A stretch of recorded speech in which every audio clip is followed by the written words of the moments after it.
And I love that, trauma is an injury. It's not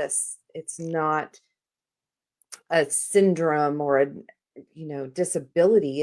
It's an injury Right. that can be healed. And so I think that having that mindset first off is that we can heal that part, but also looking at the emotional traumas that come with that.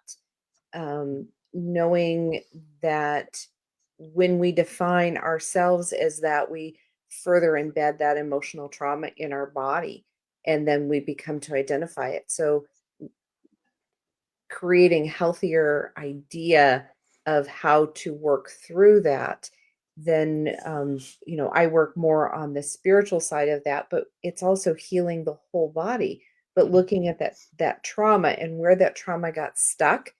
Specifically, what is that limiting belief that got stuck, and not having to relive that.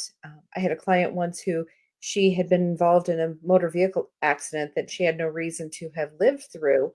Hmm. And we were talking about the traumas, and she was overcoming the physical limitations. And I was talking from, a traditional standpoint, my own personal Hmm. experience of being in a motor vehicle accident, where I saw each time that I was going to be hit. I've been in a couple big ones, and each time I saw it, and the world it goes into slow motion and Slow you can't motion. see Yeah. anything.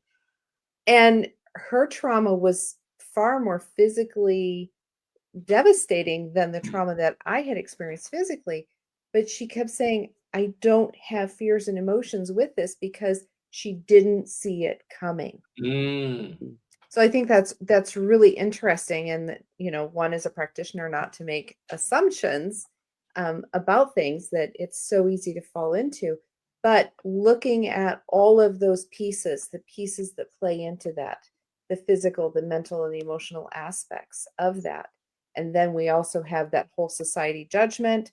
We have Western medicine's place in that, where if this pill didn't work, then we're going to give you this one and that one, Mhm. and this one to combat that one, and this one to offset. And instead of, my ever so humble opinion of Western medicine is that it just suppresses, our body is Mhm. giving us pain signals to tell us we need to address this.